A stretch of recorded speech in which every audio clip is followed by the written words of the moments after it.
गालियां सिखाई हो, हम उससे ये कह सकते गाली बोलना मना है? नहीं ना, नहीं ना, नहीं कर सकते। सुन, माँ पारसा होती है ना और बेटा पैदाइशी वली भी होता है, तो फिर भी माँ हाथ पकड़ के कहती है अब्दुल कादिर परदेश जा रहा है बेटे, झूठ ना बोलना कभी। हाय हाय हाय, क्योंकि माँ अच्छी थी, माँ अच्छी थी। आज 10 रुपए दे करके दुकान से बच्चा 10 रुपए भी ले आ रखा है, धनिया भी ले आ रखा है, 10 रुपए भी ले आ रखा है, हरी मिर्च भी ले आ रखा है। फिर माँ ये नहीं कह रही बेटा गलत किया है, बल्कि कहती मेरा बब्बू कितना चालाक हो गया है, पैसे भी बचा लाया, धनिया भी ले आया। जब बच्चों की इस तरह हौसला अफजाई होती है तो फिर बेटे इबादत गुजार नहीं बनते हैं, डकैत और दज्जाल और कज़्ज़ाब बना करते हैं। अपने बच्चों की नस्ल, अपनी नस्लों पर तरबियत का खास ख्याल रखें, अपने बच्चों को तालीम ऐसी दे कि वो आगे बढ़ के कहें कि मेरे बाप ने कभी झूठ बोलना नहीं सिखाया है, मेरे बाप ने कभी गलत बोलना नहीं सिखाया है। अपने बच्चों को ऐसी तालीम दो खुदा की कसम कि वो जहां भी रखे तुम्हारे नाम से पहचाने जाने लगे, और उनकी तरबियत को देख के लोग कहें अगर बेटा इतना सच्चा है तो बाप कितना अच्छा रखा होगा, बाप कितना अच्छा रखा होगा। ये तभी होगा जब खून पसीने की कमाई से हलाल लुक़मे खिलाए गए होंगे, मुस्तफा का दीन मदरसों में सिखाया गया। सुभान अल्लाह, सुभान अल्लाह, वाह वाह, जिंदाबाद जिंदाबाद। आपसे मेरी गुजारिश है, खास करके नौजवान रिश्ते हुजूर से मजबूत कर लें। बहुत उम्दा, सुभान अल्लाह। चैलेंज करता हूँ, मेरा तो दावा है जो हुजूर का नहीं वो किसी का। क्या बात है, क्या कहना, हुजूर का नहीं वो किसी का नहीं है, जो हुजूर का नहीं वो किसी का है ही नहीं। रिश्ते हुजूर से मजबूत करो, और रिश्ते मजबूत करने का मतलब सिर्फ ये नहीं है 4 दिन नारा लगा दिए फिर छुट्टी। रिश्ता मजबूत करने का मतलब ये, कभी हजरत की बारगाह में आओ और कहो हजरत एक वजीफा ऐसे बताओ जिससे मैं खुदा के करीब हो जाऊं। एक वजीफा ले लो और उसी को पढ़ना शुरू कर दो, उसी को पढ़ना शुरू कर दो, फिर जिंदगी में वो वक्त आपके आएगा, वो जलवे आपकी जिंदगी में होंगे कि आप दुनिया और माफिया से बेनियाज होंगे। और फिर उसके बाद अल्लाह वो करम करेगा तुम पे कि तुम अपने घर से बैठे बैठे हुजूर का मदीना देख सकते हो, सुभान अल्लाह, हुजूर का मदीना देख सकते हो। इसलिए मेरी गुजारिश है कि आप रिश्ते हुजूर से मजबूत करें, दीन सीखें, शरीयत सीखें, हराम से बचें। आखिरी बात कह दूं, एक काम और बंद कर दो, एक काम और बंद कर दो। वो काम यह है कि जहेज की जो डिमांड चल रही है ना, इसे खत्म कर लो। इस पे तकरीर नहीं करनी है मुझे, इस पे बात कहनी है आपसे और सुननी है आपसे। बताओ ये डिमांड करना सही है कि गलत है? सारे बोले यार, गलत है कि नहीं है? सारे ही जानते हैं गलत है, फिर मांगते भी हम ही लोग हैं। ये उलमा बैठे हुए हैं, इनकी जूतियों को सर का ताज बना के कह रहा हूं, जो जहेज मांग के लिया जाता वो जहन्नम का ईंधन होता है, वो जहन्नम का ईंधन होता है। हमारे एक अमल को अगर हम बेहतर कर लें ना, ये जहेज वाला जो है, ये डिमांड अगर खत्म कर लें तो इर्तिदाद पे बहुत बड़ी पाबंदी लग सकती है। जो बच्चियां गैर मुस्लिम हो रही है ना, इस पे बहुत बड़ी रोक लग सकती है। और जो बेटियां भाग करके शादियां कर रही है ना, ये भी बंद हो जाएगा। हम सिर्फ इस काम को करें कि डिमांड खत्म कर दें। इसी इलाके में एक नौजवान ने शादी की थी और उसने मुझे बुलाया, मैं उसकी शादी में आया। उसने कहा कि हज़रत जी मैंने आपकी तकरीर सुनी थी, इसलिए मैंने बिना किसी जहेज के और बिना किसी बारात के निकाह किया है। वाह वाह वाह। मुझे एक बात बताओ, अगर वो 100-200 लोगों को नहीं भी लेके गया, 250 लोगों को उसने बोटी ना भी खिलवाई, क्या फर्क पड़ा? क्या बात है, क्या कहना। यकीन करें उसके तज़किरे गलियों में भरे बुलाई के साथ हों, लेकिन हुजूर के मदीने में उसकी बातें बड़ी अच्छाई के साथ हो रही हैं। हुजूर के शहर में उसके चर्चे होते होंगे, तो क्या हम नहीं चाहते हमारे चर्चे भी हुजूर के गुंबद खजरा में हों? हमारी बातें भी अबू बकर उमर के बीच में हो? वाह वाह वाह। अगर ये चाहते हो तो फिर निकाह आसान करो, बहुत उम्दा, और इतना आसान करो कि आप नफका खुद अदा करो। बीवी के लाए हुए बेड पे नहीं सोना है, अपने कमाए हुए बिस्तर पे सोना। वाह वाह। बीवी के लाए हुए बर्तनों में रोटी नहीं खानी है। बेगैरत भी बहुत बड़ा है, उसी के बाप के दिए बिस्तर पे सो रहा है, उसी के बाप के दिए बर्तनों में खा रहा है, उसी के बाप के दिए हुए जूते पहन रहा है, उसी के बाप के दिए हुए कूलर में लेटा है, उसी के बाप के दिए हुए पंखे के नीचे लेटा है, और फिर भी कह रहा है 2 मिनट में निकाल के खड़ा कर दूंगा। 2 मिनट में औकात क्या है तू निकाल के खड़ा कर देगा? कभी झांक के तो देख, पैर से लेके सर तक, बल्कि टोपी भी तेरे सर पे बेटी के बाप की है। तेरी औकात इतनी नहीं है कि तू एक बिस्तर खरीद के ले आता। ये तो बेटी वाले का एहसान है जिसने बिस्तर भी दिया कि बेटी भी दी है, एहसान है बेटी वाले का जिसने तुझे गल्ला भी दिया है, बर्तन भी दिए है, एहसान है बेटी वाले का जिसने तुझे जहेज भी दिया है, गाड़ी भी दी है। वो गैरत कर, इसका एहसान मान। खुदा की कसम ये करने की जरूरत तो तब करता जब बिस्तर तेरा होता, गाड़ी तेरी होती, कुर्सी तेरी होती, बर्तन तेरे होते, कमाई तेरी होती। गैरत आनी चाहिए, उसके दिए हुए पे खा रखा है, उसी को आके दिखा रखा है। इतनी जुर्रत ना करना कहीं कयामत में हिसाब देने में देने के लेने के देने ना पड़ जाए, मुश्किलें इतनी ना खड़ी हो जाए कि जन्नत मुश्किल हो जाए। खुदा के वास्ते किसी का बोझ ना बनना, बल्कि किसी का बोझ हल्का कर दो ताकि कयामत में आओ तुम किसी के थोड़े जगह से राजी हो जाओ, अल्लाह तुम्हारी थोड़ी नेकियों से राजी हो के तुम्हें जन्नती बना। सुभान अल्लाह, सुभान अल्लाह, वाह वाह वाह, जिंदाबाद जिंदाबाद। बंद करो ये तमाशे, हद हो गई। कह रहा बुलेट मिली है, मर्सिडीज मिली है, इसे एक्सीडेंट होने में देर नहीं लगती है। अल्लाह अल्लाह, कह रहा अल्लाह का शुक्र है 6 एयरबैग है, और जब अल्लाह मारने पे आता ना तो 8 भी फेल, क्योंकि जिंदगी और मौत का मालिक अपने रब का नाम जोर से लो। जिंदगी मौत का मालिक जोर से कौन है? कौन है?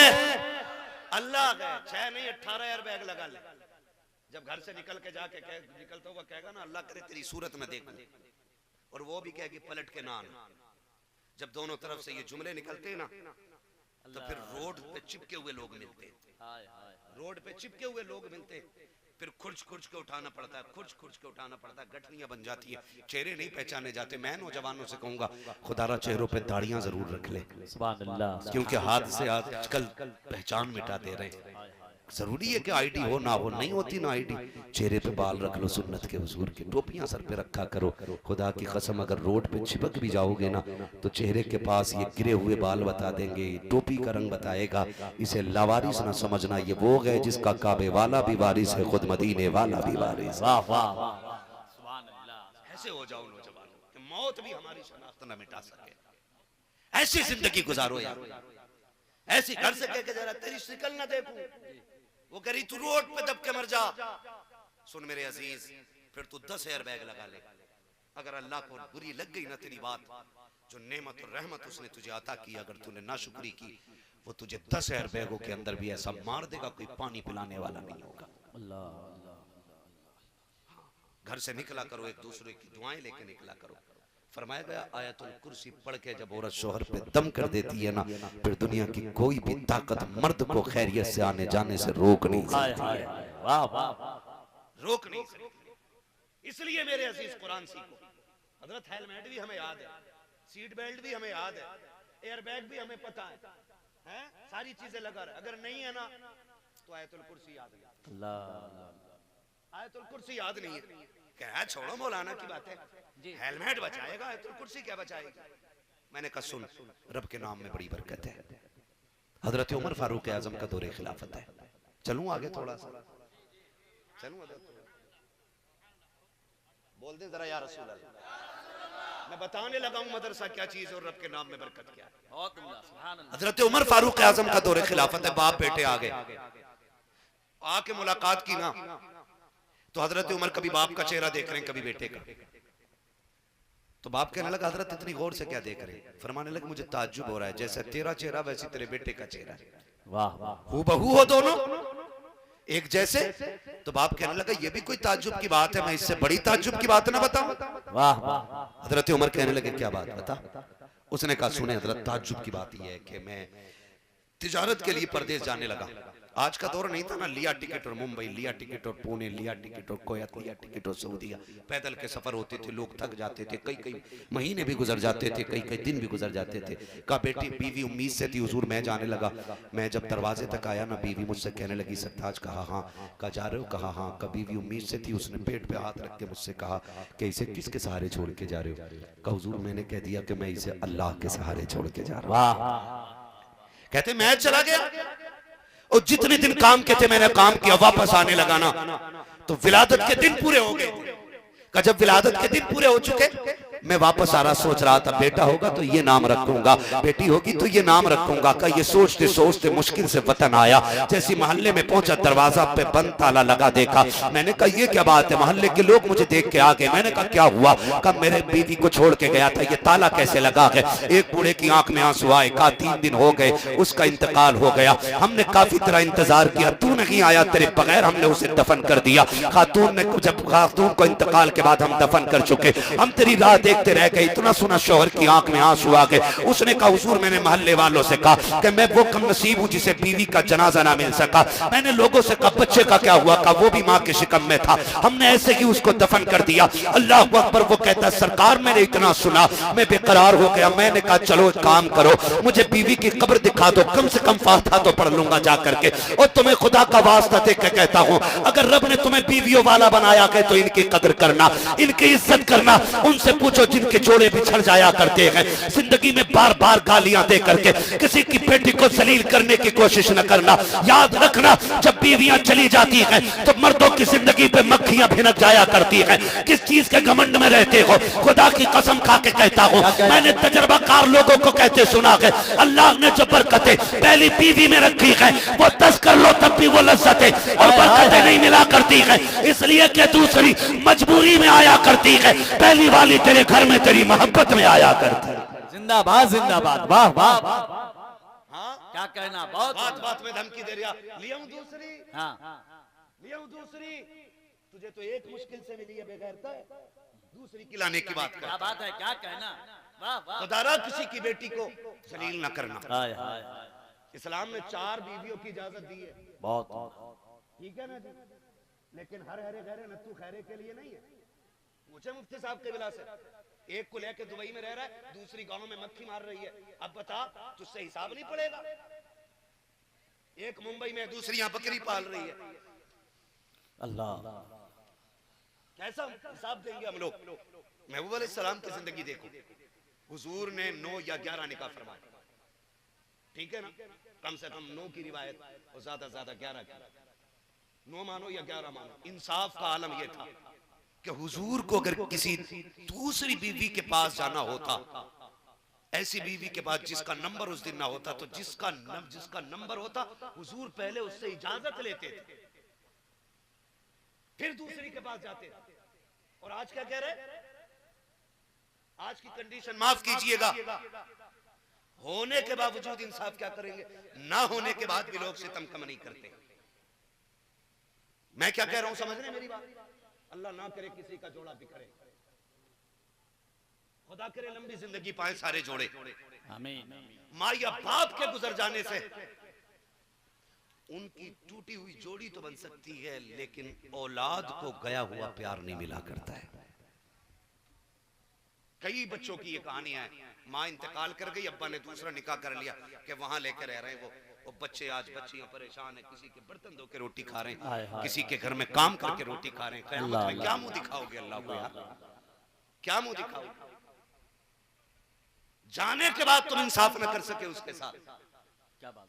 और याद रखिए, माँ कब्रिस्तान भी चली जाए तो दिल औलाद के पास रह जाता है। हाय हाय हाय, वाह वाह वाह वाह वाह वाह वाह। बहुत बड़ी बात मैंने कह दी है, हो सकता है किसी को इख्तिलाफ। अरे बहुत उम्दा, जिंदाबाद जिंदाबाद। माँ कब्रिस्तान भी चली जाए, हाय हाय, दिल औलाद के पास रह जाता है। मैं आज तक खातून जन्नत की वो बात नहीं भूला, जब आपने मौलाए कायनात मौला अली को बुलाकर क्या आखिरी वक्त में कहा था, अली कोई कमी हो गई हो तो माफ कर दिया जाए। बात लंबी होगी, तफसील से बयान करूं तो इसमें एक जुमला जो खातून जन्नत ने कहा था, अली एक बात और याद रखना, मेरे बाद आप निकाह करेंगे, याद रखना निकाह आप करें बेशक, हक है आपका, लेकिन महीने में एक दिन मेरे बच्चों के लिए निकाल लिया करना। कहीं ऐसा ना हो कि दूसरी बीवी के आने के बाद आप बच्चों को भूल जाएं। हालांकि मौलाए कायनात से ये उम्मीद नहीं की जा सकती, लेकिन ये माँ का दर्द है, यह एहसास है। और मैंने तो यहाँ तक बुजुर्गों को फरमाते सुना है, जब किसी इंसान की रूह निकलती है और वो दरवाजा पार कर जाती है, फिर मुड़ के पीछे रोने वालों को देख के कहती खबरदार खबरदार, दुनिया वालों ख्याल रखना, आज मेरे जनाजे पे रोने वाले मैं छोड़ के जा रहा हूँ। इनमें एक बेवा के 4 यतीम छोड़े हैं, 4 यतीमों में 3 बेटी 1 बेटा छोड़ के जा रहा हूँ। खुदा के वास्ते मेरी बीवी के कपड़े ना उतरवाना, मेरे बच्चों से जूतियां उठवा के रोटी ना देना, ख्याल रखना मैंने यतीम और बेवा छोड़ दिए हैं, इनको जलील करके टुकड़े ना देना, अगर हो सके तो इन्हें इज्जत से टुकड़े देना, वरना जलील करके इनको रुसवा करके रोटी ना देना। इसलिए मैं तुमसे कहना चाहता हूँ, किसी की बेटी को जलील और रुसवा ना करना। उसने कहा सरकार में आया, मैंने कहा मेरी बीवी की कब्र बता दो ताकि मैं बैठ के फातिहा पढ़ सकूं। लोगों ने कब्र बताई, मैं कब्र पे आके फातिहा पढ़ने लगा। कल रात का सन्नाटा हो गया। जब मैं वापस जाने लगा मुझे एहसास हुआ कि इसकी कब्र से आग जल रही है। मैं वापस पलट आया, फिर बिस्तर पे लेटे लेटे मैं सोचने लगा, मेरी बीवी तो वफादार भी थी, पर्दे वाली भी थी, शरीयत की पाबंद भी थी, उसकी कब्र में आग का क्या मतलब है। कैसी चीज में जहन घूम गया। मैंने कहा क्यों न चल के कब्र को देखूं, उसकी कब्र का ये हाल क्यों है। कहा जब मैं आया मैंने रात में फावड़ा लिया, कब्र खोदी, तख्ता हटाया। कहा जैसे पहला तख्ता हटाया है हजरत में देख के हैरान रह गया कि मैंने उसकी कब्र में जहां आग लगते हुए देखी थी, अब देख रहा हूं उसकी कब्र से मुश्क की खुशबू आ रही है। कफन भी सलामत है, बदन भी सलामत है। मैंने सोच लिया ये मेरे जहन का धोखा रखा होगा। मैं तख्ता रखना चाहता था, इतने में अंदर से बच्चे की रोने की आवाज आई। जैसी रोने की आवाज आई है सरकार बर्दाश्त न कर सका, मैंने कब्र में छलांग लगा दी। मैं क्या देखता हूँ, मेरा यही बेटा जिसे माँ के साथ दफन किया गया था, ये माँ के सीने पे बैठा हुआ है और रो रहा है। सरकार मैंने इसे सीने से लगाया, कब्र के बाहर निकाला और तख्ता जल्दी जल्दी लगा के मिट्टी डाल के बेटे को सीने से लगा के आसमान की तरफ मैंने देख के कहा था, मालिका तेरा एहसान है, तूने मेरे बच्चे को कब्र में जिंदगी दे दी है। काबी मैं इतना कह रहा था, इतने गैब से आवाज आती है, नादान याद कर जब तू घर से गया था तो तूने बच्चे को हमारे हवाले किया था, इसलिए बच्चा जिंदा लौटा रखे हैं। अगर बीवी हमारे हवाले करता हम तुझे बच्चे के साथ तेरी बीवी भी जिंदा वापस लौटा। जिंदाबाद जिंदाबाद, सुभान अल्लाह सुभान। वाह वाह वाह, क्या बात है भाई। बहुत उम्दा। आज हमें हेलमेट पे भरोसा है, सीट बेल्ट पे भरोसा है, आज हमें एयर बैग पे भरोसा है, लेकिन खुदा की रहमत से दूर बैठे जब भी कोई निकला करे फी अमानिल्लाह कह के रुखसत किया करो। वाह वाह वाह, इसलिए कि जहां सीट बेल्ट फेल हो जाती है वहां खुदा की रहमतें बचाया करती हैं। सुभान अल्लाह। है ना, अक्सर मेरे भाई परदेश रहते हैं, मेहनत करते हैं, कमाते हैं, हालात कितने नागुफ्ता भी हैं। अभी दिल्ली के अंदर एक मुस्लिम कैब ड्राइवर को किसी ने बुक किया और बुक करके जंगल में ले जा करके उसका कत्ल कर दिया। मैं कहता हूँ नौजवानों बहुत एहतियात से रहने की जरूरत है। जी बहुत अच्छा, एहतियात से रहने की जरूरत है। हिंदुस्तान के हालात ये है कि कुत्ता मर जाए तो उस पर दुनिया रोएगी और मुसलमान मरते हैं तो दुनिया ठट्टे लगा रही है। इसलिए खुदारा अपनी जिंदगी अपने रब के हवाले करो, रब की अमान में दे दो। मत करो भरोसा सीट बेल्ट पे, भरोसा करना है तो रब की रहमत पे भरोसा करो। परदेश रहते हो यार, बहुत दूर रहते हो, बहुत दूर रहते हो, और कितने तो ऐसे हैं माँ बाप से भी दूर रहते हैं, बहन भाई भी दूर रहते हैं, सिर्फ इसलिए ताकि माँ बाप के ख्वाब पूरे किए जा सके, बहन भाई की ज़रूरतें पूरी की जा सके, बहन को इज्जत से अच्छे घर तक रुखसत किया जा सके। मैं कहना चाहूँगा अमीरों से जिन्हें अल्लाह ने 4 रोटी खाने की तौफीक दी है, खुदारा बोझ ना बने किसी की बेटी पे। बेटे परदेश काटते काटते बूढ़े हो गए, अपने लिए नहीं, 2 रोटी तो अपने लिए वो यहाँ रह के भी कमा सकता था, लेकिन तुम्हारी डिमांड बुलेट की थी, तुम्हारी डिमांड 156 लीटर के फ्रिज की थी, तुम्हारी डिमांड बड़े बेड की थी ना। उसी डिमांड को पूरा करते करते एक भाई 10 साल परदेश काट गया। खुदारा मैं तो ये कहता हूँ, परदेश जब जाने वालों की जिंदगी आप देखो ना, एयरपोर्ट पे कभी हम लोग खड़े होते हम देखते हैं, खुदा की कसम एक जनाजे से बड़ा जनाजा लगता है जब कोई बेटा माँ बाप को छोड़ के परदेश जाता है। जनाजे के जाने के बाद ये सब्र है कि वो मिट्टी में चला गया, लेकिन तुम्हें पता है तुम्हारे जाने के बाद तुम्हारी बहनें, तुम्हारे माँ बाप दरवाजे पे बार बार आते कि अभी इसी राह से उसके जाने की खुशबू आ रही है, अभी बेटे की खुशबू महसूस कर रहे हैं दरवाजे पे आकर के। मैं तो ये कहता हूँ अमीरों से गुजारिश है, खुदारा अब उम्मत पे इतना सितम ना करें कि ये माँ बाप से दूर हों, अब इतना जुल्म ना करें कि ये बच्चे छोड़ के चले जाएं। बेटियां ऐसे तड़प के रोती हैं पैर पे बाप के कदमों से लिपट के, जैसे वो जनाजे के किसी पाए से लिपट गई हो। मुश्किल होता है छुड़ाना। खुदारा बेटे वालों से गुजारिश है, इतनी आसान शादियां कर दो कि कोई बाप बेटी से जिंदगी भर दूर न रह सके। क्या बात है, क्या कोई बेटा मां से जिंदगी भर दूर न रह सके। एक सबसे बड़ी दौलत मां की तो थी जिसे हम वक्त न दे सके। कभी बहनों की जिम्मेदारी उन्हें परदेसी बनाया, फिर पलट के आए तो बेटियों के हाथ पीले करने की फिक्र आ गई। अल्लाह उन जवानों को सलामत रखे जो परदेस काट रखे हैं, जिन्होंने 1000 कुर्बानियां इसलिए दी हैं ताकि परिवार सुख चैन से रह सके। और परिवार वालों से भी गुजारिश है, जो पीछे रह गए हैं ना, खाली अपने बदन के कपड़ों का कलफ न देखना, खाली गले में चैन पहन के नेता बन के न टहलना। कभी दुनिया सो गई हो तो मुसल्ले बिछा के परदेसी भाई और बेटे के लिए लंबी दुआएं कर लेना। सुभान अल्लाह। कभी रो के कहा करो, अल्लाह वो भाई जिसने परदेस काट के हमें सुख दिया है, मालिक उसकी जिंदगी की खैर फरमा लेना। कभी उनके लिए भी छोलिया फैलाया करो, वरना ये एक अलग मैटर है कि इस बात पर भी रोना पड़ता है कि जो भाई परदेस काट के आता है ना, 20 साल आने के बाद फिर उसे परचूनी की दुकान रखनी पड़ती है। बाकी सारे भाई सेटल हो गए, जिसकी दौलत से सारे सेटल हुए हैं, आज वो फिर परचूनी की दुकान पर बैठ के बच्चों को चटनी खिला रहा है। ये अलमिया नहीं है। जिसने कमाया उसके साथ इंसाफ करो, हौसला अफजाई करो। अल्लाह हमारे उन जवानों को सलामत रखे जो परदेस रहते हैं, अपने घर के लिए भी कमाते हैं और हुजूर के दीन के लिए भी कमाते हैं। ये जलसा किसी एक दिन की मेहनत का नतीजा नहीं है, इसमें बड़े महीने लगते हैं तब जाके एक जलसा होता है, बड़ी मेहनतें लगती हैं। अल्लाह इन जवानों को सलामत रखे। अगर जलसे हमारे जैसों के ऊपर होते तो शायद 1% भी जलसे ना होते। ये तो जलसे इन नौजवानों के जिम्मे हो गए हैं कि जो हर साल हर जवान अपनी बस्ती में कम से कम एक महफिल हुजूर के नाम की जरूर। सुभान अल्लाह।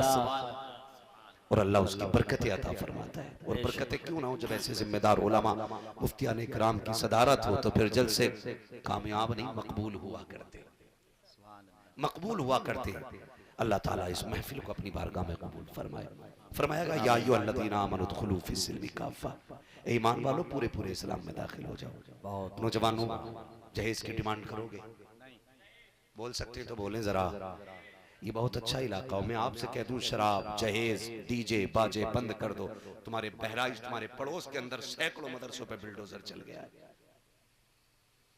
सैकड़ों मस्जिदें तोड़ी जा चुकी है। अल्लाह। लेकिन हमारे डीजे पे फर्क नहीं पड़ रहा, हमारी बारातों की आतिशबाजी पे फर्क नहीं पड़ रहा। मौलाना होने दो ना, सेठ साहब है, कल्लू सेठ है, मल्लू सेठ है, बब्बू सेठ है। अगर आज भी धूमधाम नहीं हुई तो हमारी सेठगिरी का क्या फायदा। सुन, अगर ज्यादा घमंड हो ना, कब्रिस्तान जा, टूटी कब्रें देख, पता चल जाएगा हुए नाम वर बेनिशां कैसे कैसे, जमी खा गई आसमां कैसे कैसे। हाँ, कुछ दिन की पधानी है, कुछ दिन की ठेकेदारी है, ना करो हुजूर के दीन के साथ खेल। इतना आसान कर दो, अद्दीनु युस्रुन, दीन मुश्किल नहीं है, दीन आसान है। मुश्किल हमने कर रखा उसको। बारात का तसव्वुर ही नहीं इस्लाम में, लेकिन 250-250 लोग जाके बेटी वाले का बेड़ा गर्क करने पे लगे। मेहंदी का तसव्वुर ही नहीं है इस्लाम में, हल्दी का ख्याल ही नहीं है इस्लाम के अंदर, लेकिन सारे ही मेंढक बने घूम रहे हैं। मैं समझता हूँ अगर सिर्फ हल्दी और मेहंदी के खर्चे से अगर इस्लाम की रोशनी में निकाह किया जाए तो 10 से ज्यादा बच्चियां इज्जत के साथ रुखसत होके किसी के घर की जीनत बन सकती है। वाह वाह वाह। करें, कौन करेगा इस दीन पे अमल? क्या बात है। हम नहीं करेंगे तो कौन करेगा? बहुत हमें ही करना है। और रह गई अमीर ससुराल और गरीब ससुराल की बात, तो फिर वही बात रज़ाक अल्लाह है। बेशक रज़ाक अगर ससुर होते ना तो फिर किसी का दामाद ना भिखारी नहीं होता। सीधी बात, रज़ाक अल्लाह है। अल्लाह पे भरोसा करके आप नेक बच्ची से निकाह करें, कदम उसके आएंगे करम मदीने वाले का होने लगे। करेंगे ना इंशाल्लाह। इंशाल्लाह बंद करेंगे डीजे बाजे गाजे, वादा करें इंशाल्लाह।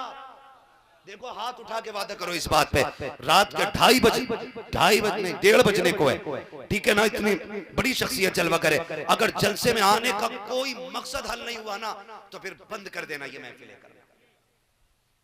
कम से कम इतनी तब्दीली आ जानी चाहिए। बहुत सुभान अल्लाह। डीजे बजेंगे अब शादियों में, देखो हाथ किसका नहीं उठ रहा, या तो डीजे तय करके बैठा है या डीजे की दुकान करके बैठा है।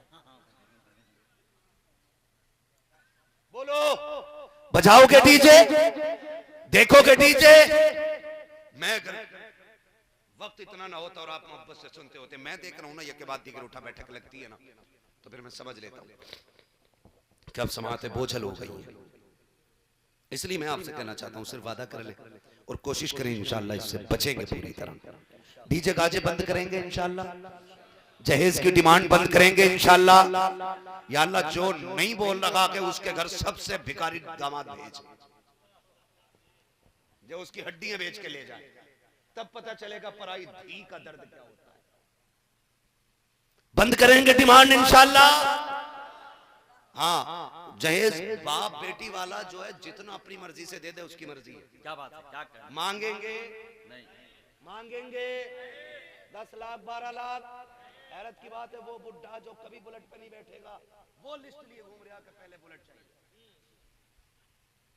इतना इतना बड़ा बेगैरत पड़ा। नहीं मांगेंगे ना इंशाल्लाह। हाँ, ये भी खत्म करेंगे। और जो हमारे भाई, में हाथ नहीं उठवाऊंगा, जो भाई नशे के लत लग गई है, जिन्हें जो करीब हो गए शराब के, अल्लाह रसूल की रजा के लिए इसे छोड़ दो। इसलिए कि शराबी ना अच्छा बाप हो सकता है, ना अच्छा भाई हो सकता है, ना अच्छा बेटा हो सकता है, ना अच्छा इंसान हो सकता है, और ना ही अच्छा मुसलमान हो सकता है। क्या बात है। इसके नुकसानात बहुत हैं, मैं सारे फर्दन फर्दन नहीं गिनाऊंगा, बस इतना समझ लो इंशाअल्लाह कभी शराब के करीब, शराब के करीब, कभी ब्याज के करीब, रिश्वत के करीब, जब भी खाएंगे हलाल खाएंगे इंशाअल्लाह। वादा करें इंशाअल्लाह। माँ बाप की इज्जत करेंगे इंशाअल्लाह, उलमा का एहतराम करेंगे इंशाअल्लाह, और सजदों से मस्जिदों को आबाद करेंगे इंशाअल्लाह। बस जो हुए गलत उनको माफ फरमाए रब्बे कायनात। जिंदगी ने दिया साथ, फिर होगी मुलाकात, चमन रहा फूल खिलेंगे, जिंदगी रही फिर मिलेंगे, मुसाफिर हैं हम भी, मुसाफिर हो तुम भी, किसी मोड़ पर फिर मुलाकात होगी। फकीरान आए सदा कर चले, सदा खुश रहो, ये दुआ कर चले। सारे लोग कलमा शरीफ पढ़ लीजिए, ला इलाहा इल्लल्लाह मुहम्मदुर रसूलुल्लाह, अस्तगफिरुल्लाह रब्बी मिन कुल्ली ज़ंबिन व अतूबु इलैहि व मा अलैना इल्लल बलाग। ऐसे ही बैठे रहिए, सदर जलसा के हुक्म के मुताबिक जो तरतीब होगी उस तरतीब से इंशाअल्लाह जलसा आगे चलना है।